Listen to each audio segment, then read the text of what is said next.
الحمد للہ وکفیٰ وسلام علی عبادہ الذین اصطفیٰ اما بعد قال اللہ تبارک و تعالی اعوذ باللہ من الشیطان الرجیم بسم اللہ الرحمن الرحیم انما یخشی اللہ من عبادہ العلماء صدق اللہ العظیم اللہم صلی علی سیدنا محمد وعلی آل سیدنا محمد وبارک وسلم اللہم صلی علی سیدنا محمد وعلی آل سیدنا محمد وبارک وسلم اللہم صلی علی سیدنا محمد وعلی آل سیدنا محمد وبارک وسلم۔ بہت ہی احترام کے قابل، بڑی عزت اور اکرام کے لائق بزرگوں، عزیزوں اور دوستوں، گزشتہ جمعہ چونکہ ہم بقرعید سے فارغ ہوئے تھے، اس کی مناسبت سے بقرعید کا سبق کیا ہے اس پر بات ہوئی۔ تو بقرعید کا سبق ہے ایک مسلمان کو قربانیوں والی زندگی گزارنا ہے،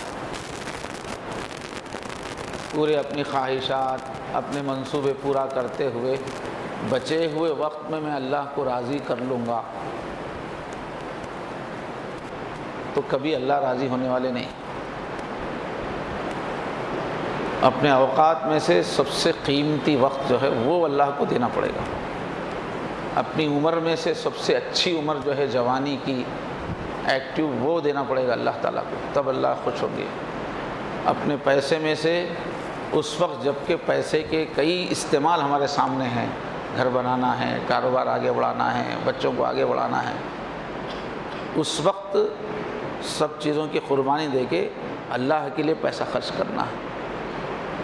اوقات میں بھی سب سے زیادہ قرب کب ہے؟ تہجد کی نماز پڑھنے میں، نیند میں سے اپنے آپ کو اٹھانا۔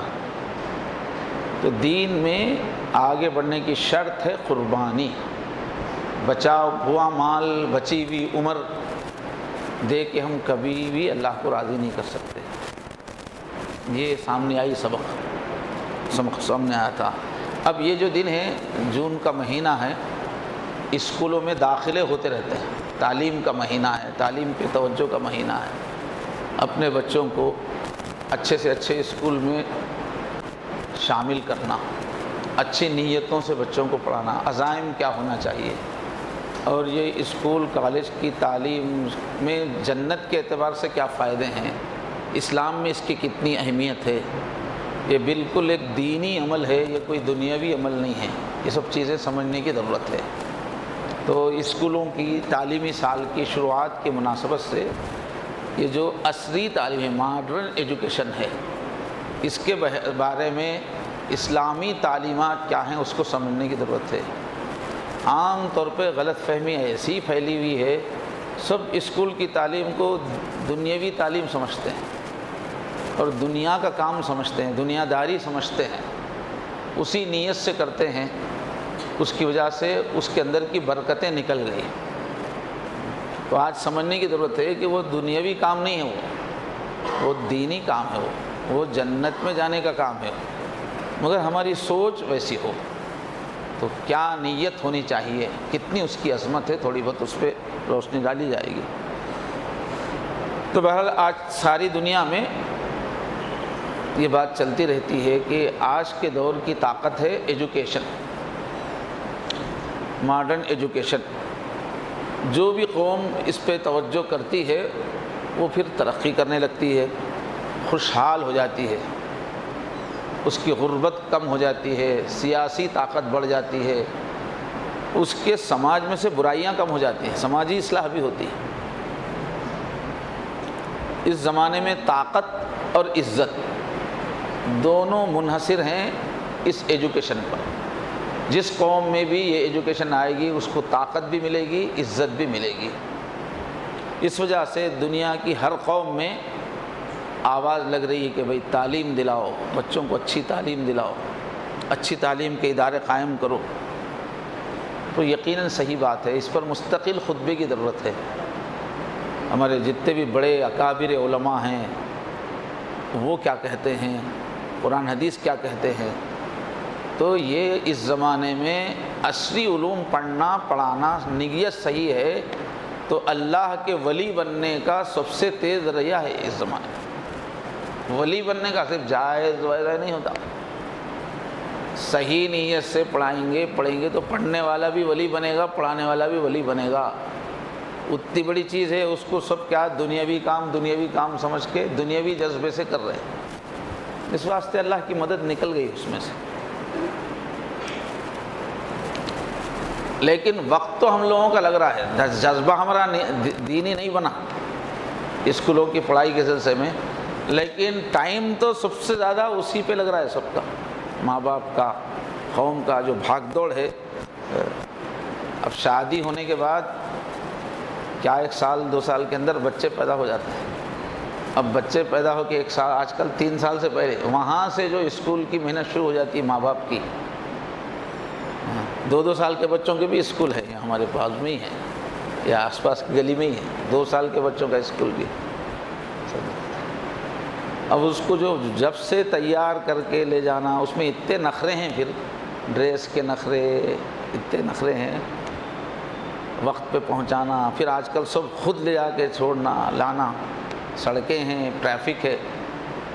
تو شادی کے 2-3 سال سے جو بھاگ دوڑ شروع ہوتی ہے، میاں کی بھی بیوی کی بھی، بچوں کو پڑھانا ہے۔ اب آج کل کے اسکول والے کیا کرتے ہیں کہ ماں باپ کا بھی انٹرویو لیتے ہیں، آپ قابل ہے نہیں ہیں، اور نام کا اسکول رہتا ہے مگر کام پورا گھر والوں کو لگاتے ہیں وہ لوگ، ہوم ورک وہ لوگ دے دیتے ہیں، کروانا ہے یہاں امی ابا کو بیٹھ کے۔ جتنے بھی اچھے اسکول ہے اسٹینڈرڈ، وہ ماں باپ سے بہت کام لیتے ہیں۔ تو ایک تو ان کی ڈریس کا انتظام، ان کی کتابوں کا انتظام، روزانہ دولہا بنا کے بھیجنا، جس چیز کا اصل تعلیم سے تعلق نہیں ہے اس کو بہت اہمیت دی۔ ڈریس ایسا ہونا، یہ چیزیں ایسے نہ، مطلب سجاوٹ جو ہے نا اس پہ بہت توجہ ہے، اور اس پہ بہت وقت اسکول والوں کا بھی لگتا ہے اور ماں باپ کا بھی لگتا ہے۔ ڈائریکٹ تعلیم سے ان چیزوں کا تعلق نہیں ہے، البتہ بچوں میں خود اعتمادی پیدا ہونے سے، ڈسپلن پیدا ہونے سے ہے اس کا تعلق، وہ بھی مفید ہے، لیکن وقت تو بہت لگتا ہے اس میں ماں باپ کا، اور پیسہ بھی لگتا ہے اس میں۔ تو بہرحال شادی ہونے کے 2-3 سال سے جو ماں باپ لگتے ہیں بچوں کی تعلیم میں، صبح میں بھیجنا، آنے کے بعد بھی پھر ہوم ورک کرنا، اسی میں ان کا کہیں رشتہ داروں کے پاس جانا آنا بھی سب کم ہو جاتا ہے، اس لیے کہ ادھر ادھر جائیں گے تو بچوں کی تعلیم متاثر۔ اس وقت سے جو لگ رہے ہیں، تو جو آخری بچہ رہتا نا، وہ آخری بچے کی آج کل تعلیم 30 سال کی عمر تک ہوتی تعلیم، اس سے پہلے روکیں گے تو کوئی مستقبل نہیں، صرف گریجویشن کی اہمیت نہیں ہو، اس سے آگے ہے تعلیم۔ تو 27 سال 30 سال تو لگ جاتے ہیں لڑکے کی تعلیم میں، جب جا کے وہ پڑھائی کا سلسلہ، تو آخری بچے کی پڑھائی ختم ہونے تک یہ باپ بوڑھا ہو جاتا ہے، 55 آ جاتا، 55 میں کراس، 55 ہوتے بولتے 55 آ جاتا ہے، بوڑھا آ جاتا ہے۔ تو جوانی کی شروعات سے لے کے بوڑھا ہونے تک اپنے بچوں کی تعلیم پر وقت لگ رہا ہے، چاہ کر بھی نہ چاہ کر بھی۔ اور یہ پورے عمل میں نیت کیا ہے؟ ایک دنیاوی کام ہے، یہ سمجھ رہے ماں باپ بھی سمجھ رہے میں ایک دنیاوی کام کر رہا ہوں، بچوں کو ہم دنیاوی تعلیم دے رہے سمجھ رہے ہیں، جینے میں مدد، کمائے، اچھا خوب عیش کرے۔ اور بچہ بھی کیا سمجھ رہا ہے؟ میں ایک دنیاوی کام کر رہا ہوں، اس میں اللہ کو راضی کرنے کی کوئی نیت نہیں ہے، اللہ کا چہیتا بننے کا ٹارگٹ نہیں ہے اس میں۔ تو اتنا بڑا زندگی کا عمل، پوری جوانی اس میں کھپ رہی ہے، ادھیڑ پن کی جو عمر ہے وہ بھی کھپ رہی ہے، اتنا بڑا وقت ہمارا جو لگ رہا ہے بغیر نیت کے ضائع ہو رہا ہے، آخرت کے اعتبار سے نقصان دہ ہو رہا ہے۔ جبکہ اس کے صحیح پوزیشن کو سمجھ لیں گے ہم تو یہ پورا عبادت بن جائے گا۔ آپ جو اتنی محنت کر رہے، بچے کو آپ جو ڈریس پہنا رہے نا، وہ ذکر کی طرح سے ہو جائے گا۔ ماں بچے کو جو کنگھی کر رہی ہے اسکول بھیجتے ہوئے، وہ عبادت بن جائے گی۔ اس کو جو جوتے پہنا رہی وہ عبادت بن جائے گی، وہ بچے کو لے کر جو ہوم ورک کروا رہے ہیں وہ عبادت بن جائے گی، دل میں نور آتا رہے گا، بچے کے دل میں قرب الہی پیدا ہوگا۔ سوچ سوچ کا فرق ہے۔ تو یہ کوئی دنیاوی کام نہیں ہے، اس کو سمجھنے کی ضرورت ہے۔ مومن کا تو کیا ہے، ہر کام آخرت کے لیے ہوتا ہے۔ ہمارے پاس زندگی میں جتنے سال ہیں، سال میں جتنے مہینے ہیں، مہینے میں جتنے دن ہیں، اور دن میں جتنے گھنٹے ہیں، اور گھنٹے میں جتنے منٹ ہیں، یہ پورے منٹ آخرت کی تیاری کے لیے۔ آخرت کی تیاری لمبا کام ہے، ہمارا ہر منٹ کا عمل آخرت کے لیے۔ ہم سو بھی رہے ہیں تو وہ سونا ہمارا اللہ کو راضی کرنے کے لیے۔ تو مومن اس کو کہتے ہیں جس کا ایک منٹ بھی دنیا کے لیے نہیں رہتا، ہر منٹ آخرت کے لیے رہتا ہے۔ اللہ کو راضی کرنا مقصود ہوتا ہے۔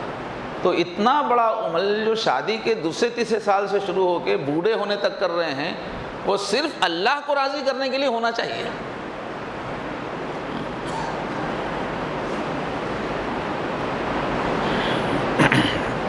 اس وجہ سے ہم آج جاننے کی ضرورت ہے اور پوری امت میں بات پھیلانے کی ضرورت ہے کہ یہ جو اسکول کی تعلیم ہے، کالج کی تعلیم ہے، یہ اللہ کی رضا کا ذریعہ ہے، یہ اللہ کے قریب ہونے کا ذریعہ ہے، اور یہ جنت حاصل کرنے کا ذریعہ ہے۔ یہ تعلیم اسلام میں سے ہے ہی نہیں، دینی تعلیم دنیاوی تعلیم کہیں کسی حدیث میں نہیں ہے۔ حدیث میں جو فرق ہے علم نافع علم غیر نافع کا ہے۔ جو علم انسان کو نفع نہ دے اس کو چھوڑ دینا ہے، جو علم بھی انسانوں کو نفع دینا ہے اس کو حاصل کرنا دین ہے۔ جس سے بھی لوگوں کی خدمت ہو سکتی ہے، انسانیت کی خدمت ہو سکتی ہے، وہ پورا دین ہے۔ وہ کوئی بھی چیز جو ہے وہ دین سے باہر نہیں ہے۔ ہر نفع دینے والا علم حاصل کرنا ہے، اور وہ پورا کا پورا دینی کام ہے۔ اب مسئلہ کہاں ہو رہا ہے، سوچ غلط ہے، سوچ ہماری کلیئر نہیں۔ نیت ہماری بچوں کو پڑھانے کی، یا جو لوگ اسکول چلا رہے ہیں اس میں سے بہت سارے لوگوں کی اسکول چلانے کے پیچھے نیت وہ پوری اسلامی نیت نہیں ہے، دینی نیت نہیں ہے۔ اگر ہماری نیت صحیح ہو جائے، آج ہم آپ کو بتائیں گے کہ ہم 4 نیتیں کر سکتے ہیں۔ بچوں کو جو ہم پڑھانے پہ خرچ کر رہے ہیں، وقت دے رہے ہیں، 4 نیتیں اس کے پیچھے ہونی چاہیے۔ تو پھر دیکھیے کہ اللہ کی رحمت برسے گی آپ کے گھر میں۔ اب بچے کو لے کے بیٹھیں گے، پڑھائیں گے، اللہ کی رحمت برسے گی۔ آپ جا کے اسکول میں فیس دے رہے ہیں، وہ ایسے ہی ہوگا جیسے آپ مسجد کو چندہ دے رہے ہیں، ویسی برکت ہوگی، اور غیبی نصرت ہوگی آپ کے بچے کی تعلیم میں، اللہ کی مدد ہوگی، اس کو علم حاصل کرنا آسان کر دیں گے اللہ تعالیٰ۔ نیت صحیح ہو، اور ایک عجیب روحانی سکون آپ کو بھی ملے گا، آپ کے بچوں کو بھی ملے گا نیت چینج ہونے پر۔ اور یہ میں اللہ کی اس وقت عبادت کر رہا ہوں، فرما برداری کر رہا ہوں، یہ سوچ کے سینہ آپ کا کھلے گا، فریش رہیں گے، یہ عمل کرنے میں آپ کو مزہ آئے گا۔ تو کون سی نیتیں کرنا چاہیے بچوں کو پڑھاتے ہوئے؟ پہلی نیت جو پہلے سے ہم لوگوں کی ہے مگر اس کا احساس نہیں، پہلی نیت یہ ہے کہ میرے بچے حلال کمائی کے قابل بنیں۔ اب پہلا زمانہ ایسا تھا کہ بچہ جوان ہو گیا، جسم صحت مند ہے تو کافی تھا، وہ کہیں باہر نکل جائے تو وہ جو ہے کہیں زراعت کے کام کر کے کما سکتا تھا، کہیں لکڑیاں باہر سے کاٹ کے، جیسے حضور کے پاس ایک صحابی جو ہے ضرورت مند ملے تو حضور نے ان کو کلاڑی اپنے ہاتھ سے بنا کے دے دی، ختم۔ اب وہ SSC MSc سب اتنا ہی تھا اس زمانے میں، کلاڑی مل گئی، چلو جاؤ، کاٹا انہوں نے اور بیچنا شروع کر دیا، معاش شروع ہو گئی۔ آج ہم اپنے بچوں کو کلاڑیاں دیں گے تو کہیں فارسٹ میں جا ہی نہیں سکتے۔ حضرت اسماعیل علیہ السلام کو کیا سکھانا پڑا تھا؟ شکار سیکھ لیے تھے انہوں نے 13-12 سال کی عمر میں، تو بس وہی ڈگری ہو گئی تھی، وہی گریجویشن ہے، وہی سب ہے۔ لیکن آج کلاڑیاں بانٹیں گے تو تھوڑی کام چلے گا۔ آج اپنے بچوں کو کمانے کے قابل بنانا ہے، گھر چلانے کے قابل بنانا ہے، تو ان کو یہی اسکول کالج کی تعلیم دینی پڑے گی۔ آج کی کلاڑی یہی ہے۔ تو نیت کیا ہو کہ میرا بچہ حلال کمائے، اچھا یہ تعلیم حاصل کرے گا، مہارت سے حاصل کرے گا تو حلال ہوگا، ورنہ کمائی حرام، اس لیے کہ انسان کی ضرورتیں تو ختم نہیں ہوتی. شادی تو کرے گا وہ، بچے تو ہوں گے، اگر کمانے کی قابلیت نہیں پیدا کرے گا تو پھر وہ جھوٹ بول کے کمائے گا، ادھورے قسم کے کام کر کے کمائے گا، چوری کرے گا، رشتہ داروں کے پیسے پہ نیت ہوگی وہ بڑے بھائی مدد کرے تو اچھا تھا، ان کی آمدنی اچھی ہے، وہ پھر اس کی نیت خراب ہو جائے گی. حلال نہیں سکھائیں گے تو پھر وہ حرام میں مجبور ہو جائے گا. تو ہم اسکول میں بچے کو اس لیے ڈال رہے ہیں کہ اللہ پاک کا حکم ہے حلال کماؤ، حلال کمائی کی قابلیت میرے بچے میں آئے اس لیے پڑھا رہا ہوں. اب یہ سوچتے ہی آپ کی نیت جو ہے ختم، اللہ کے قرب کی ہو جائے گی. جب حلال کمائی فرض ہے، کسب الحلال طلب الحلال فریضہ، حضور نے فرمایا حلال پیسہ کمانا ایک مسلمان پر کیا ہے؟ فرض ہے. بعد الفریضہ، نماز کے بعد. سب سے نمبر 1 پہ ہے اللہ کے بندے ہیں تو نماز کی پابندی کرو. اسلام اور کفر کے بیچ میں فرق ہے یہ. تو پہلے نمبر پہ نماز ہے، اور نماز ہوتے ہی دوسرا فریضہ کون سا ہے؟ کمانا. جانوروں کے لیے کمانا فرض نہیں ہے، ان کو تیار روزی مل جاتی ہے، نکل جائیں گے جنگل میں نہیں مل جائے گی. لیکن انسان کے لیے اللہ نے سسٹم بنایا تم کو کمانا ہے. تو حضور فرما رہے ہیں کہ نماز پہلا فرض ہے، اس کے بعد دوسرا فرض کون سا ہے؟ کمانا. فریضۃ بعد الفریضہ. اور جمعہ کی جو آیت ہے سورہ جمعہ میں فرمایا نماز جمعہ پڑھو، مگر نماز جمعہ ہونے کے بعد مسجد میں بیٹھنا ہے کیا؟ فَإِذَا قُضِيَتِ الصَّلَاةُ، اب نماز ہو گئی جمعہ کی، اب کیا کرو؟ فَانْتَشِرُوا فِي الْأَرْضِ، زمین میں پھیل جاؤ. وَابْتَغُوا مِنْ فَضْلِ اللَّهِ، اور اللہ کی رکھی ہوئی دولت کماؤ. فضل جو ہے دنیاوی کمائی سے اشارہ ہے قرآن میں جگہ، رزق سے کماؤ فرما رہے ہیں. اور اللہ نے جگہ جگہ ترغیب دی کہ دیکھو ہم نے یہ زمین ایسی بنائی ہے، اس میں جگہ جگہ تمہارے جینے کا سامان ہم نے یہاں رکھ دیا ہے. اس میں زراعت کی صلاحیت ہے، اس کے اندر معدنیات ہیں، تمہارے جینے کا پورا سامان اس میں ہم نے رکھ دیا ہے. تو تم کھوجو، تم زمین کے اندر کی خزانے نکالو، زمین کی صلاحیتوں سے فائدہ اٹھاؤ. فرمایا هو الذی جعل لکم الارض ذلولا، وہی ذات ہے جس نے اس زمین کو تمہارے لیے ایک فرمانبردار بنا دیا. ایک اونٹنی کی طرح جو اپنے مالک کی بات سنتی ہے، اس کو پورا فائدہ دیتی ہے، ایسا ہم نے اس زمین کو بنایا. فامشوا فی مناکبہا، تم اس زمین کے مونڈھوں پہ چلو پھرو. یعنی جیسے اونٹنی کو مونڈھے ہوتے ہیں کوہان، تو اس زمین میں بھی کہیں پہاڑ ہیں، کہیں وادیاں ہیں. تو فرمایا زمین کے مختلف حصوں میں گھوم کر روزی تلاش کرو. وَكُلُوا مِن رِزْقِهِ، اللہ نے جو رزق اس میں رکھا ہے، دریاؤں میں رزق رکھا ہے، پہاڑوں میں رزق رکھا ہے، کیسے کیسے معدنیات والے پہاڑ ہیں، کھیتیوں میں رزق رکھا ہے، تمہارا رزق ہم نے پھیلا دیا. راجستھان ہے، اس کے اندر پوری ریاست میں سنگ مرمر ہی مرمر ہے، زمین میں نکالو استعمال کرو. کہیں کوئلہ ہے، کہیں پٹرول ہے، قسم قسم کی تمہاری ضرورت کی پوری چیزیں ہم نے رکھی ہے. یہ اللہ کا رزق تمہارے لیے رکھا ہے سیف کر کے، اس میں سے نکالو. تو یہ حکم ہے، جو کما رہا ہے وہ اللہ کا حکم پورا کر رہا ہے، جو کمانے میں سستی کر رہا ہے وہ گناہگار بن رہا ہے.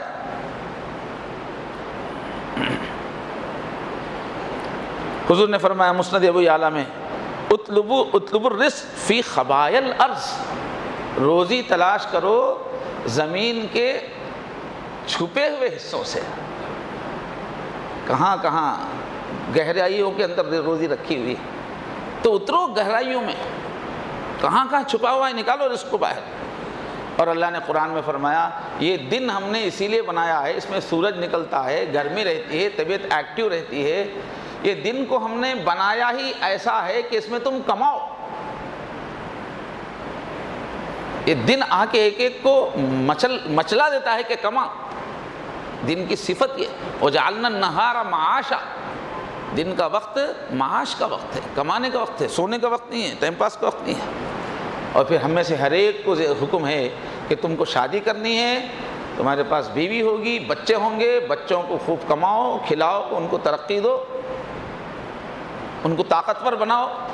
وہ کسی کے سامنے ہاتھ نہ پھیلا سکیں، ایسا ان کو چھوڑ کے جاؤ۔ تو گھر بسانا، اپنی اولاد پر خوب محنت کرنا، یہی دین اسلام ہے۔ یہ اگر کوئی چھوڑ دے کہ نہیں بھائی یہ کیا ہے، کمائی پہ توجہ نہیں، بچوں پہ توجہ نہیں، جب دیکھو اجتماعات میں بیٹھے ہوئے ہیں، جب دیکھو جو ہے بس دینی باتیں کر رہے ہیں، کما نہیں رہے ہیں، تو یہ رہبانیت ہے۔ اللہ نے فرمایا، حضور نے فرمایا لا رہبانیت فی الاسلام، گھرداری کو چھوڑ دینا، رات دن اللہ اللہ کرتے رہنا، غاروں میں جا کے بیٹھ جانا، کونوں میں جا کے بیٹھ جانا، یا صرف دعوت کے ماحول میں ہی رات دن رہنا انتظام کیے بغیر، فرمایا اس کی اسلام میں اجازت نہیں ہے۔ گھر چلانے سے، بیوی بچوں کو لے کے چلنے سے ہی وہ تمہاری پالش ہوگی، وہ رگڑے لگیں گے جس میں تم ایک اچھے انسان بنو گے۔ بچوں کی ذمہ داری ہونا ہے تمہارے اوپر، ان کو لا کے کھلانا پلانا، ان کا علاج کرنا، اس سے تمہارے دل پہ جو مختلف جذبے گزرتے ہیں اس سے تم جنتی بنتے ہو، اس کے بغیر جنتی نہیں بن سکتے۔ بغیر شادی کی زندگی گزار رہا ہے تو وہ تربیت ہی نہیں ہوتی جو جنت میں جانے کے لیے ضروری ہے۔ اس لیے خاص مجبوری والے اکا لوگوں کو اجازت ہے، باقی کسی کو شادی چھوڑنے کی اجازت نہیں ہے، شادی کرنا ہے۔ جنت کا راستہ ہے یہ۔ اب جو کمائی کے مختلف ایکٹیویٹیز ہے اس پہ کیسا ابھارا حضور پاک صلی اللہ علیہ وسلم نے۔ سچا تاجر کوئی بزنس مین ہے اور اچھا بزنس کرتا ہے، اچھا مال لاتا ہے، اچھی جگہ سے لاتا ہے، اچھا مال لانے کی کوشش کرتا ہے، سوسائٹی میں ماحول میں جس چیز کی ضرورت ہے وہ لاتا ہے، اور پھر گاہکوں کی ہمدردی اس کے دل میں ہے کہ بھائی اچھا مال لانا، ہم ایسا لا کے بیچیں گے تھوڑے دن میں جو ہے خراب ہو جائے گا، نہیں میں بیچوں گا، اچھا مال بیچوں گا۔ ان کی خیر خواہی کا خیال رکھتا ہے کہ بھائی یہ بھی چیز جو ہے 200 روپے میں اس قیمت ہے، اس کی بھی قیمت ہے، لیکن یہ 200 روپے کی چیز میں زیادہ خریدنے والے کے لیے نفع ہے، تو اس کا کام ہے وہ بتائے کہ یہ بھی 200 یہ 200 مگر یہ چیز اچھی ہے۔ تو گاہکوں کے بھلے کی سوچنا، اس کے لیے محنت کرنا، اچھی جگہ سے مال لانا، اچھا مال لانا، اچھے مشورہ دینا، اور دھوکہ نہیں دینا، جھوٹ نہیں بولنا۔ اگر ایسی کوئی تجارت کر رہا ہے تو اس کا مقام کیا ہے؟ بولے اللہ کے نبی نبیوں کے ساتھ رہے گا قیامت میں، اور صدیقوں کے ساتھ رہے گا، شہداء کے ساتھ رہے گا۔ نبیوں کے بعد اسلام میں سب سے بڑا مقام ہے دینداری کا تو وہ صدیقین ہے، جیسے حضرت ابو بکر کا لقب ہے صدیق، اور اس کے بعد مقام ہے شہیدوں کا جو دین کے خاطر اپنا گلا کٹا دیتے ہیں۔ ان لوگوں کا جو مقام ہے وہ مقام ہے ایک دکان چلانے والے کا بزنس کرنے کا۔ خوش ہو جاؤ جو لوگ بھی بزنس میں لگے ہوئے ہیں۔ جنت مسجد میں ہی نہیں بنتی، آپ کی دکان پہ بھی بنتی ہے۔ مسجد تو آپ کو اس راستے سے جوڑ کے رکھتی ہے، باقی بنتی ہے وہی۔ تو فرمایا نبیوں کے ساتھ رہے گا تاجر۔ اب یہ حدیث سامنے رکھ کے آپ تجارت کریں گے، کتنا مزہ آتا رہے گا تجارت میں، ایک ایک گاہک سے بات کرنے میں کتنا مزہ آئے گا۔ یہ گاہک نہیں، میری جنت ہے، اس کو خوش کرنا ہے، اس کو نفع پہنچانا ہے، اس کو دیکھتے آپ کے چہرے پہ مسکراہٹ آ جائے گی، دل خوش ہو جائے گا، آپ اس میں جنت دیکھو اپنے۔ اب کتنے مسلمان تاجر ہیں روح کی بات کرتے ہیں، قانونی بات کرتے ہیں، کتنے بنڈی لینا ہے تو لو، نہیں تو جاؤ کے بولتے ذرا بات کرتے۔ ارے بھائی وہ آپ کی جنت ہے، وہ گاہک، اس کی خیر خواہی کرو، اس سے محبت کرو۔ جنت انہی چیزوں سے ملتی ہے، اور کہاں ملتی ہے جنت؟ میں نبیوں کے ساتھ رہوں گا مگر گاہک کو میں صحیح ڈیل کروں گا۔ اگر یہ حدیث ہمارے دل میں رہے گی تو ہماری تجارت میں کتنا ہمارے دل کو سکون ملے گا، اور جب دل میں سکون ہوتا ہے تو اچھی اچھی ترکیبیں ذہن میں آتی ہیں، اور آپ جب اس نیت سے کریں گے تو اللہ آپ کی تجارت کو آگے بڑھائیں گے، اور آپ کی تجارتوں سے دنیا میں اسلام پھیلے گا، آپ کی محبتیں، آپ کا خلوص۔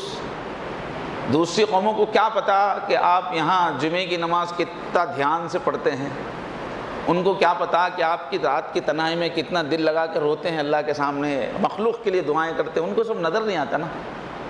ان کو تو وہ جو اب آفس میں بیٹھے ہوئے ہیں وہاں اسلام ان کو نظر آتا ہے، جب وہ دکانوں میں آپ کے پاس آتے ہیں، جب آپ کو اپنے گھر کے کاموں کے لیے، ویلڈنگ کے لیے، فٹنگ کے لیے بلاتے ہیں، تو وہ اسلام وہاں ان کو نظر آتا ہے۔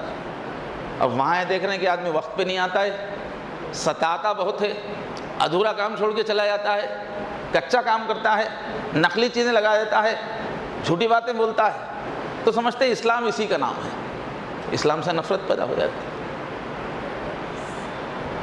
تو اگر یہ دل میں ہے کہ میں حضور کے ساتھ رہوں گا، اگر یہ کام اچھا کروں گا، اگر اللہ مجھے سرٹیفکیٹ دے دے اچھا تاجر تھا، تو مطلب میں یا تو حضور کے ساتھ رہوں گا، یا صحابہ کے ساتھ، صدیقین کے ساتھ رہوں گا، یا شہیدوں۔ اتنا بڑا مقام مجھے یہ دکان دلائے گی، یہ بزنس دلائے گا۔ یہ دین ہم لوگوں نے سیکھا ہی نہیں، دین اس کو ہم سمجھ ہی نہیں رہے۔ اب چونکہ اس کو دنیا داری سمجھ رہے ہیں، تو اب دنیا کا کام، چلو جھوٹ بھی بولو، دھوکہ بھی دو، سب رائٹ سمجھ رہے ہیں۔ نہیں، وہ آپ کی نماز ہے، وہ بھی ایک طرح کی نماز ہے، اس نماز کے بھی اصول ہیں، ویسے کرو آپ۔ اللہ اکبر، استغفر اللہ۔ تو اتنی بڑی سچے التاجر الصدوق الامین مع الانبیاء والصدیقین والشہداء، یاد رکھو، عربی میں یاد رکھ سکتے۔ اور حضور نے فرمایا مجموع الزوائد باب اتخاذ المال میں کہ فرما رہے ہیں ایک بہتر آدمی کے لیے حلال مال بہترین چیز ہے۔ فرمایا ایک مسلمان ہے، نیک آدمی ہے، اس کے لیے دنیا میں بہترین چیز کیا ہے؟ مال رہنا اس کے پاس، حلال مال۔ حلال مال ہے تو پھر وہ صحیح جگہ استعمال کرے گا۔ تو ایک نیک آدمی کے لیے حلال مال بہت بہترین چیز ہے۔ اور ابن مسعود رضی اللہ عنہ حضور کے بڑے صحابہ میں، فقیہ صحابہ میں سے ہیں، اسلام کی گہرائی کو سمجھنے والوں میں سے ہیں۔ وہ فرماتے ہیں کہ بیکار آدمی بالکل اللہ کو پسند نہیں ہے، یعنی ہاتھ توڑ کے بیٹھنے والا، محنت نہیں ہوتی جس سے، کام کا مزاج نہیں ہے، بہانے سے وقت خراب کر رہا ہے۔ تو جو دنیا ایسا جو بیکار آدمی ہے، وہ دنیا میں بھی ترقی نہیں کرتا ہے، دین میں بھی اللہ کے پاس زیرو رہتا ہے۔ بیکار ہے، ہر جگہ بیکار ہی دکھائے گا وہ، کام والا ہے، ہر جگہ وہ ایکٹیو رہے گا۔ مشہور تابعی گزرے ہیں صحابہ کے شاگرد، ابراہیم نقی امام ہیں، کئی بڑے بڑے ائمہ کے استاذ ہیں ابراہیم نقی۔ ان سے پوچھا گیا کہ ایک آدمی ہے تجارت اچھی کرتا ہے، ایمانداری سے سچ بولتا ہے، اور ایک آدمی ہے وہ پوری دنیا کو چھوڑ کے عبادت کے لیے فارغ ہو گیا، اب رات دن عبادت میں رہتا ہے۔ یہ کون ہے؟ جس کو کمانے کی ضرورت نہیں ہے، گھر میں بیوی بچوں کے لیے کمانے کی ضرورت ہے، پھر یہ عبادت کے لیے فارغ ہو گیا، تب تو گناہگار ہوگا، جہنمی ہو جائے گا۔ گھر میں ضرورت نہیں ہے، انتظام ہے، گھر والوں کا انتظام ہے، وہ لوگ بھوکے پیاسے ان کے حقوق ادا کرتے ہوئے یہ کیا کر رہا ہے؟ تنہائی میں اپنے آپ کو اس نے فارغ کر لیا، بھائی دنیا کے کام اب نہیں کرنا ہے، بس عبادت کرنا ہے۔ تو یہ آدمی بہت اچھا ہے، لیکن پوچھنے والے نے پوچھا اتنے بڑے امام سے کہ ایک تجارت کر رہا ہے سچائی کے ساتھ، وہ بہتر ہے یا یہ رات دن عبادت ہی میں کر رہا ہے، لگا ہوا ہے؟ تو انہوں نے فرمایا کہ وہ سچا تاجر افضل ہے۔ کیوں؟ کہ یہ جس کو ہر ناپ تول کے وقت اس کو آزمائش ہے، شیطان نفس بول رہا ہے کہ ذرا ڈنڈی مارو، اور یہ پورا تول کے دے رہا ہے۔ تو ایک جنگ چل رہی، اس کی تجارت کیا چل رہی ہے؟ جنگ چل رہی شیطان سے، نفس سے، اور لین دین کبھی بھی کوئی چیز لے رہا ہے، خریدتے جگہ دیتے، ہر جگہ اس کو ڈنڈی مارنے کا موقع ہے، لیکن وہ صحیح کر رہا ہے تو وہ لڑ رہا ہے شیطان سے مسلسل۔ تو چونکہ یہ بزنس مین ہر وقت اس کی شیطان سے لڑائی چل رہی ہے، اس لیے یہ افضل ہے، یہ مجاہد کی طرح سے ہے، ہر بار دھوکہ دینے سے بچ رہا ہے، جھوٹ بولنے سے بچ رہا ہے، پورا تول کے دے رہا ہے، ہر بار نفس سے لڑ رہا ہے، شیطان سے لڑ رہا ہے۔ وجہ بھی بتائی، اس وجہ سے یہ افضل ہے۔ اور مشہور ہماری تاریخ کے ہسٹری کے بڑی امام کو علامہ ماوردی، یہ پرانے لوگ ہیں، یہ مسلکوں سے بلند لوگ ہیں، بہت پہلے کے لوگ ہیں، سب جن کو مانتے ہیں، ہر مسلک والے مانتے ہیں، سب بڑے لوگ ہیں پرانے۔ تو انہوں نے مستقل اپنی کتاب میں اس پہ بحث کی کہ جو کمانے کے مختلف ذریعے ہیں، زراعت کے ذریعے سے کمائی ہوتی ہے، تجارت کے ذریعے سے مختلف سروسز دے کے کمائی ہوتی ہے، تو حدیثوں کی روشنی میں کون سے پیشے کی فضیلت زیادہ ہے؟ بہت بڑے امام ہیں، اس پہ بھی انہوں نے بحث کی۔ تو اس میں تفسیر میں نے لکھا کہ امام شافعی کے پاس تجارت افضل ہے۔ امام شافعی نے مختلف دلائل سے، سبھی پیشے نفع کے ہیں، ثواب کے ہیں، لیکن تجارت افضل ہے۔ اور یہ علامہ ماوردی کہتے ہیں کہ نہیں، سب میں ثواب ہے مگر زراعت سب سے افضل ہے۔ تو اس طرح بحث ہے ہمارے ائمہ کے پاس۔ امام بخاری رحمۃ اللہ علیہ نے کیا کیا کہ کتاب البیوع باب کسب الرجل و عملہ، اس میں تجارت، صنعت، زراعت سب کی فضیلت کی حدیثیں ایک جگہ جمع کر دی۔ تو کچھ حدیثوں سے زراعت کی فضیلت مل رہی ہے، کس سے صنعت کی مل رہی ہے، کارخانے چلانا، چیزوں کو بنانا، وہ پوری حدیثیں امام بخاری نے ایک باب میں جمع کر دی ہے۔ اب الگ سے یہ ہر قسم کی فضیلت، چاہے زراعت کے بارے میں ہو، چاہے تجارت کے بارے میں ہو، چاہے صنعت کے بارے میں ہو، یہ تینوں قسم کی حدیثوں کی فضیلت حاصل کرنا ہے تو آج کل کے دور میں ماڈرن ایجوکیشن ہے، اس لیے کہ آپ اپنے بچے کو اچھا پڑھائیں گے اسکول کالج میں تو وہ وہاں زراعت کے علوم بھی ہے اور وہاں پر صنعت کے علوم بھی ہیں، وہاں تجارت کے علوم بھی ہے، سب علوم ہیں۔ اس سب علوم کی فضیلت کے لیے اسی راستے سے آپ کو جانا پڑے گا۔ ان احادیث پر عمل کی نیت سے پڑھے کہ میرا بچہ میں جو اسکول میں پڑھا رہا ہوں یہ پوری حدیثوں میں سے کسی نہ کسی ایک میں جائے گا، اس لیے یا اللہ یہ فضیلت مجھے عطا فرمائے۔ بعض احادیث میں کیا بات بتائی گئی ہے کہ حلال کمانا ساری عبادتوں سے افضل ہے، عبادتیں کے برابر ہی نہیں ہیں، اس سے بھی افضل ہے۔ ایک حدیث میں تو الفاظ ہے، اس کی سند میں نہیں لایا، یاد ہے مجھے کہ حضور نے نام لے کے کہا نماز، روزہ، زکوٰۃ، حج، جہاد سے افضل ہے کمانا، حضور نے فرمایا اس حدیث میں۔ میرے پاس اس وقت سند لکھ کے نہیں لایا میں۔ اس کا یہ مطلب نہیں رہتا کہ نماز کا ٹائم پہ نماز چھوڑ کے پڑھانا افضل نہیں ہے، اصلی جہاد کا وقت آیا، اصلی جہاد چھوڑ کے کمانا مقصد نہیں ہے، نارمل حالات میں ابھی نماز کا وقت نہیں ہے تو کمائی ہر نیکی سے افضل ہے، حضور نے فرمایا، اس لیے کہ اسی سے پوری نیکیاں زندہ ہے نا، جان ہے تو جہان ہے، آدمی زندہ ہے، اس کا گھر چل رہا ہے تو نماز بھی پڑھے گا، روزے بھی رکھے گا، جہاد بھی کرے گا، کھانے پینے کا انتظام نہیں ہے تو پھر کیسے کرے گا؟ اس پہلو سے بھی علماء نے لکھا ہے، ایمان بڑے بڑے، زندگی کا قیام ہے اس سے، جب زندگی قائم رہے گی تو انسان باقی اپنے اچھے کام کرے گا۔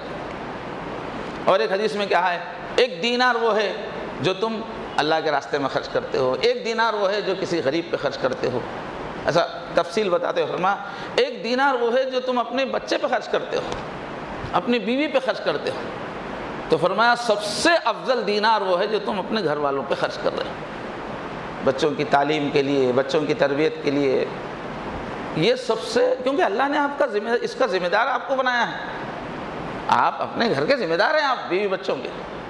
اس کا بھی مطلب کیا ہے، ضروری چیزوں کے بارے میں، یہ مطلب نہیں ہے کہ اب بچوں پہ ہی خرچ کرنا سب سے افضل ہے تو مسجد والوں کو بولے میں چندہ نہیں دیتا، بولے کوئی بھی غریب آئے وہ تو ہے میں مدد نہیں کرتا، میں افضل بچوں پہ ہی پورا 1 لاکھ آمدنی ہے تو ہی بچوں پہ 1 کروڑ تو آمدنی، یہ مطلب نہیں ہے، ضرورت پہ خرچ کرنے تک وہ افضل ہے، اس کے بعد پھر سب کی تقاضے ادا کرنا۔ اور کیا ہے، اب یہ جو اسکولوں کی تعلیم ہے یہ فرض ہے، یہ واجب ہے، کیوں ہے؟ جب کمانا اللہ نے فرض کر دیا، کسب الحلال فریضۃ بول رہے حضور، جب کمانا فرض ہو گیا تو کمانے کا جو ذریعہ ہے وہ بھی فرض ہو جاتا ہے، تو کمانا واجب ہے تو بچوں کو پڑھانا بھی واجب ہے۔ جیسے نماز پڑھنے کے لیے وضو کرنا ضروری ہے، بغیر وضو کر کے آپ نماز پڑھ نہیں سکتے، تو جس طرح مسجد بنانا ثواب ہے ایسے ہی مسجد میں وضو خانہ بنانا بھی ثواب ہے، وہ بھی مسجد کا ایک حصہ ہے۔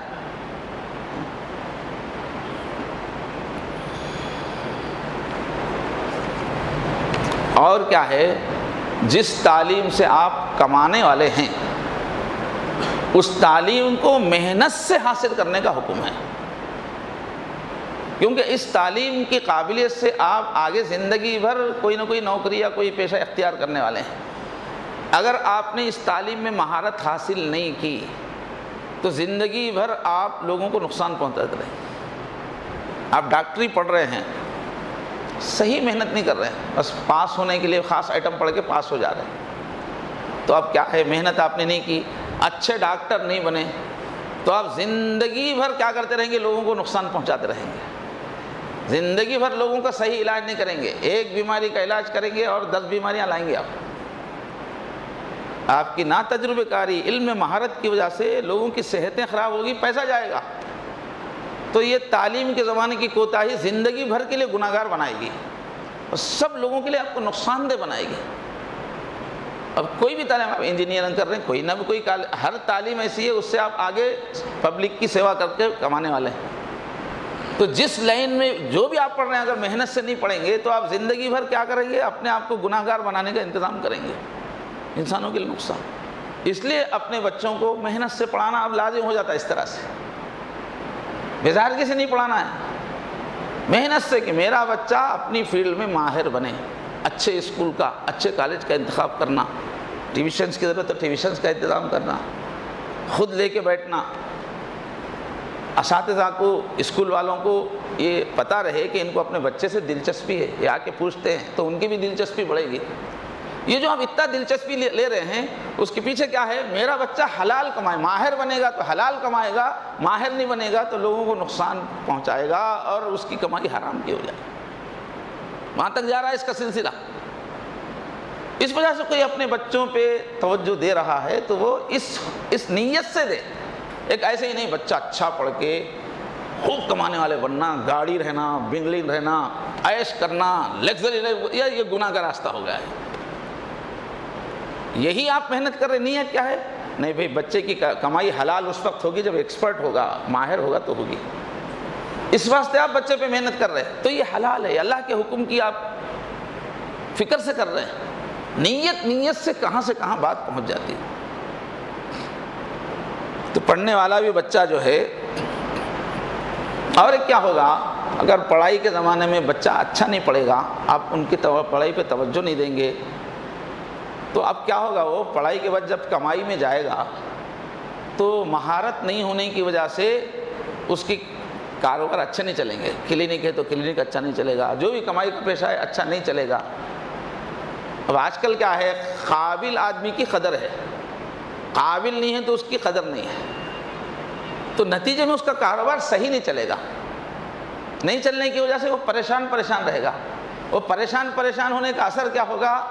نماز کی پابندی چلی جائے گی، تلاوت نہیں ہو سکے گی، دین کی خدمت نہیں ہو سکے گی، خاندان کی خدمت نہیں ہو سکے گی۔ کہاں جا رہا اثر اس کا؟ دین پہ چلنے میں مشکل ہو جائے گی۔ ایک پریشان آدمی کیا دین کی خدمت کرے گا؟ اس کے گھر کے اخراجات ہی پورے نہیں ہو رہے ہیں، اس کا کاروبار صحیح نہیں چل رہا ہے، اس کی نوکری صحیح نہیں چل رہی ہے، کمپنیاں بار بار اس کو نکال دے رہی ہیں۔ اب ایسا آدمی جو پریشان ہے وہ کیا دل لگا کے عبادت کرے گا؟ کیا وہ قوم کی خدمت کرے گا؟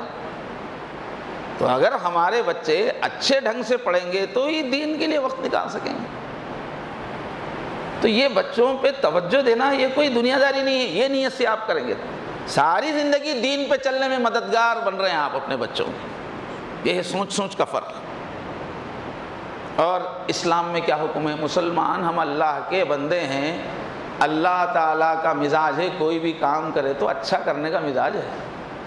اب ہم لوگوں کو ایسا بنایا اللہ تعالیٰ ایک کو ناک نقشہ اور اچھا دیے کہ نہیں اٹھا کے ناک کی جگہ اٹھا کے تھوڑی مٹی مار دی، یوں ناک بن جا رہی، اتنا بڑا کان لگا دیا، ایسا کر رہے گا اللہ تعالیٰ؟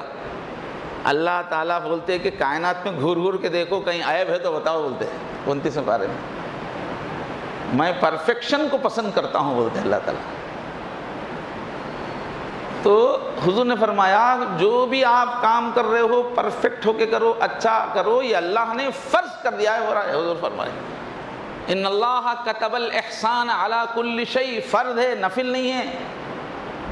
جیسے روزے کے بارے میں یہی لفظ رمضان میں آپ نے کتب علیکم الصیام، کتبہ لکھ دیا گیا ہے روزہ تم پر، وہی لفظ یہاں بول رہے ہیں کہ ہر کام میں اچھا کرنا اللہ نے لکھ دیا، کتب اللہ لکھ دیا ہے تم پہ، لازم کر دیا اللہ نے۔ حتیٰ یہاں تک کہ فرمایا کہ جانور کو ذبح بھی کرنا ہو تو یہ ذبح کا کام کرنا بھی سلیقے سے کرو، سیکھو ذبح کیسا کرنا چاہیے، ایسی مہارت سے ذبح کرو کہ جانور کو راحت پہنچاؤ، کم سے کم تکلیف میں ذبح ہو جائے۔ اس کے لیے چاقو جو ہے تیز کرنا، ایک ہی بار میں جو ہے اس کی جو ہے رگ کاٹ دینا، اس کے سامنے دوسرے جانور کو نہیں کاٹنا، ذرا پانی وانی پلا دینا. تو ایک جانور، ایک چھوٹی سی آپ مرغی کاٹ رہے ہیں تو فرض کیا ہے؟ رف انداز میں نہیں کاٹنا ہے، الٹی سیدھی شروع سے نہیں کاٹنا ہے. تو اس میں اتنی مہارت فرض ہے، تو آپ ڈاکٹری پڑھ رہے ہیں اور مہارت نہیں پیدا کر رہے ہیں آپ. تو اب کتنے لوگوں کا جو ہے ادھر کا گردہ آپریشن کرنے کا ادھر کا کاٹ دیں گے آپ. آپریشن کی اب ذمہ داری کتنی ہے؟ وہاں تو مرغی کاٹنے میں حضور فرض بول رہے ہیں کہ مہارت سے کاٹو. آپ انجینئر بن گئے، بلڈنگوں پہ ڈیزائننگ دے رہے، سب کر رہے، آپ کو مہارت ہی نہیں ہے. اس وقت کم سے کم اسٹیل لگا کے مضبوط عمارت بنانے کی نئی جو ہے ٹیکنیک آ گئی، وہ آپ کو پتہ ہی نہیں. آپ 20 سال کے پڑھے ہوئے ہیں، کم پیسے میں اچھی چھت، اچھا جو ہے کیسا بن سکتا ہے، اچھے سے اچھے ڈیزائننگ، ترقی، مسلسل ترقی ہو رہی ہے. آپ پرفیکٹ نہیں ہیں، آپ لوگوں کا زیادہ خرچ کروائیں گے. تعمیر تو ایسی چیز ہے کہ اس میں لاکھوں کا زیادہ خرچ ہو جاتا ہے اگر ماہر نہیں ہے انجینئر. تو کمرے عمرے ایسا آپ دیجئے کہ کم وقت میں کم جگہ میں سہولتیں. آپ اپنے علم کی کمی کی وجہ سے الٹا سیدھا نقشہ ڈال رہے ہیں، اس کی جگہ کھپ رہی ہے، نقصان نہیں ہو رہا، زندگی بھر لوگوں کو تکلیف نہیں ہو رہی. تو آپ انجینئرنگ کر رہے ہیں تو اچھی انجینئرنگ پڑھیے، اس کے بعد بھی زندگی بھر اپڈیٹ رہیے. حضور نے فرمایا علم ماں کی گود سے خبر کی گود میں جانے تک تازہ رکھنا اپنے آپ کو، علم میں تازہ تازہ تازہ تازہ رکھنا، تو آپ انسانوں کو نفع دے سکتے ہیں. تو بہرحال یہ جو حدیثیں ہیں، اب اس کی بھی بارے میں حدیثیں دیکھیے. ان اللہ یحب اذا عمل احدکم عملا ان یتقنہ. شعب الایمان میں کتاب الامانات، وما یجب اداؤها الی اہلہا، حدیث نمبر 5314. کیا فرما رہے اللہ تعالیٰ؟ اللہ کو یہ پسند ہے کہ تم میں سے کوئی بھی کوئی کام کرے تو پکا کام کرے. اتقان بولتے ہیں اس کو، مہارت سے پکا کام کرے. اب مسلمان ہیں، اس کو الیکٹریشین بھائی اپنا آدمی ہے، داڑھی والا ہے بول کے بلا رہے ہیں، انہیں ایسا کام کر کے جا رہا، تھوڑے دن میں پھر آؤٹ. صحیح دلچسپی سے نہیں کر رہا ہے، صحیح چیز نہیں لگا رہا ہے، صحیح مشورہ نہیں دے رہا ہے، بار بار لوگوں کو پریشان ہونا پڑ رہا ہے. پلمبر ہے، ایسا کام کر کے جا رہا ہے کہ تھوڑے دن میں نل خراب، ٹپکا شروع. دین اس کو بولتے ہیں صاحب، دین صرف عبادت کو نہیں بولتے ہیں. ہاں عبادت کی بہت اہمیت ہے، وہ دین پہ چلنے کی طاقت دیتی ہے، لیکن دین یہ ہے کہ آپ جو بھی کام کریں پکا کریں. دنیا میں اسلام کی عزت یا بے عزتی اس سے ہوتی ہے. آپ نماز کتنی اچھی پڑھتے ہیں، اس سے اسلام کو عزت نہیں ملتی. آپ فٹر ہیں تو آپ کتنی اچھی فٹنگ ہے آپ کی، آپ ویلڈر ہیں تو کتنی اچھی ویلڈنگ، کتنا اچھا کام کرتے ہیں، وقت پہ آتے ہیں، میٹھی بات کرتے ہیں، سامنے والے کو عزت دیتے ہیں، جھنجھلاتے نہیں ہیں. ایسے لوگوں سے اسلام پھیلتا ہے اور ایسے لوگوں سے اسلام بدنام ہوتا ہے. اب میں مسجد میں بیٹھ کے کتنا اچھا بیان کر رہا ہوں، سننے والوں کو اچھا لگ رہا، مگر یہ دنیا والوں تک پہنچ رہا ہے بیان. میں مسجد میں کتنا اچھا بیان کر لوں، کیا فائدہ اس کا؟ اب آپ فیلڈ پہ آپ صحیح اسلام پہ عمل کریں گے تو وہ اسلام کا تعارف ہوگا. دنیا اسلام سے جب محبت کرے گی. آج ہمارے غلط بیہیویئر کی وجہ سے، اسلام کو نہ سمجھنے کی وجہ سے اللہ بھی ناراض ہے، مخلوق بھی ناراض ہے. تو بہرحال دوستو، یہ ایک نیت کی بات آئی آج، اور بھی 2 نیتوں کی بات آئی، نہیں ایک ہی نیت کی بات آئی. انشاءاللہ اور 2-3 نیتیں ہیں، اگلے بیان کریں گے. تو ذرا یہ ہے ہمارا دین اسلام، اتنا حسین ہے جینے کا، دنیا میں ڈیولپمنٹ کا صحیح فن ہے اسلام. دنیا میں پیچھے ہو جا کے آخرت میں جنت پانے کی جو بات ہے نا، وہ صحیح نہیں ہے. جو صحیح اسلام پہ چلے گا، دنیا میں بھی عزت، ترقی، قوت ملے گی، آخرت میں بھی ملے گی. تو بہرحال بات کیا چل رہی ہے؟ ابھی اسکولوں کا زمانہ ہے. اچھا خوب دعائیں کر کے ڈالنا بچوں کو، تہجد پڑھنا کتنے، یا اللہ ہمارے بچے کو اچھا اسکول ملے، اچھا اسکول ڈھونڈنا، اچھے اسکول کے لیے پیسے نکالنا، تھوڑے بہت زیادہ پیسہ اسی پہ خرچ کرنا، اسکول کے انتظامیہ سے اچھا تعلق رکھنا. یہ سب کریں گے، یہ سب دین ہے. اس میں مانگنا، بچوں کا امتحان آ رہا تو دل لگا کے دعا کرنا بچے اچھا پڑھیں. بچہ کسی سبجیکٹ میں کمزور ہے، جا کے وہاں بھی ملنا، بچے پہ بھی محنت کرنا، دعا بھی کرنا، اے اللہ میرا بچہ میتھس میں کمزور جا رہا، اے اللہ اس کو ترقی دے. یہ دعا بھی عبادت ہے. تو ہر موقع کا دین سمجھنے کی ضرورت ہے. تو تعلیم کو بھی بہت اہمیت دیجیے، اچھی نیت سے کیجیے. ایسے اسکول ڈھونڈیے جو آپ کے بچوں کی اخلاقی تربیت کی بھی فکر کرے. تعلیم بہت اچھی مشہور ہے مگر وہاں ڈانس کرواتے ہیں وہ لوگ، اور وہاں پر وہ جو ہے مختلف یورپی اور ہندوستانی کلچر کو بہت فالو کرتے ہیں، متاثر لوگ ہیں. تو وہاں کیا فائدہ بھائی، وہاں ڈالیں گے تو بچے آپ کے ایمان سے ہی ہٹ جائیں گے. تو آپ کیا کرو، ذرا تعلیم کا معیار اوسط بھی ہے تو آپ ایسے اسکول میں ڈالو جہاں پر ان کے ایمان اور عقیدے کی فکر ہوتی ہے.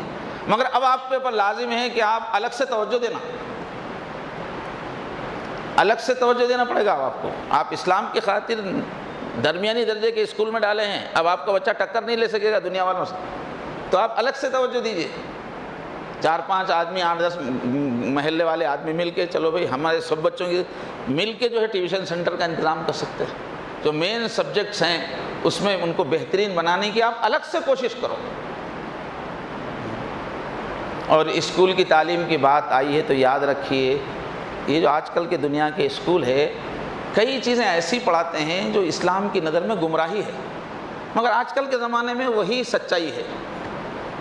تو ماں باپ کی یہ بھی ذمہ داری ہے، ہم بچوں کی دنیاوی ترقی کے لیے ان کو دنیا داری اسکولوں میں تو شامل کرائیں، لیکن اس سلیبس میں کیا کیا گمراہی کی باتیں ہیں ان کا زہر بچوں سے نکالنے کے لیے ہمارے پاس محلوں میں ٹیوشن سینٹرز ہونا چاہیے. بچوں کے لیے مختلف ایکٹیویٹیز ہونے چاہیے، کیول کھیل کود میں ان کو ان کا ذہن بھی صاف کرنے کا سسٹم ہونا، ورنہ پکڑے جائیں گے. وہ کمانے والے تو بن جائیں گے مگر پھر وہ اللہ ہی سے کٹ جائیں گے. تو جو زہر ہے اس سے بچانا بھی. تو اب ہندوستان میں رہنا ہوا تو ذمہ داری بڑھ گئی ہے، محنت زیادہ کریں گے. اللہ نے رکھا ہے زیادہ کام دیتے ہیں تو اللہ تعالیٰ دام بھی دیتے ہیں. اللہ تبارک و تعالیٰ ساری دنیا میں اور اس ملک میں ہمارے نونہالوں کی اور ہمارے نوجوانوں کی بہترین تعلیم qui ہمیں فکر نصیب فرمائے. اس کے لیے اللہ تعالیٰ اسباب نصیب فرمائے. وآخر دعوانا الحمدللہ رب العالمین.